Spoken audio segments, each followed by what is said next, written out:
L'État français a récolté 759 milliards d'euros en 2022, c'est-à-dire 50 milliards de plus qu'en 2021. Dans ces 50 milliards, il y a 30 milliards d'euros de TVA.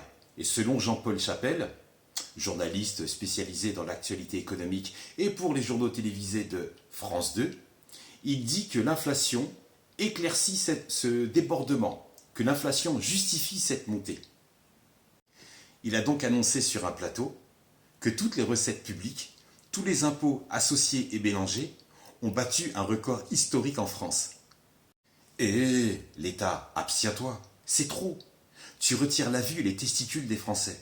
Là aussi, il y a un record battu sur la maltraitance du peuple français.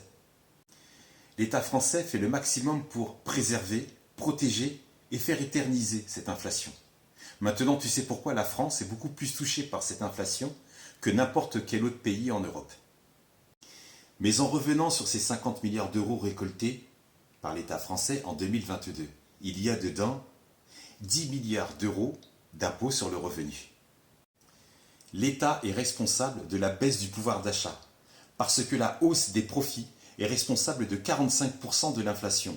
Mais alors, quand est-ce que l'on parle de la hausse des salaires? L'État français maintient cette inflation. Elle récolte plus d'oseille.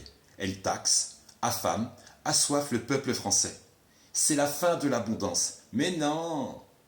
On a eu travailler plus pour gagner plus, eux, taxer plus pour voler plus. Exemple, Marlène Schiappa, secrétaire d'État. Mannequin à 7 ans perdu pour le magazine Playboy. Elle détourne le fonds Marianne, une enveloppe de 3,5 millions, la valeur totale.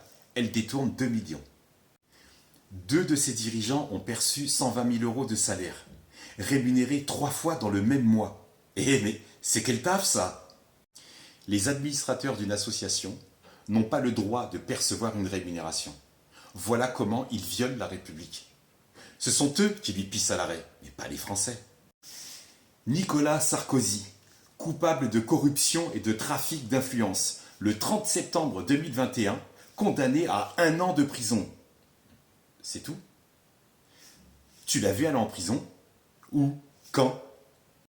Que la paix soit avec toi.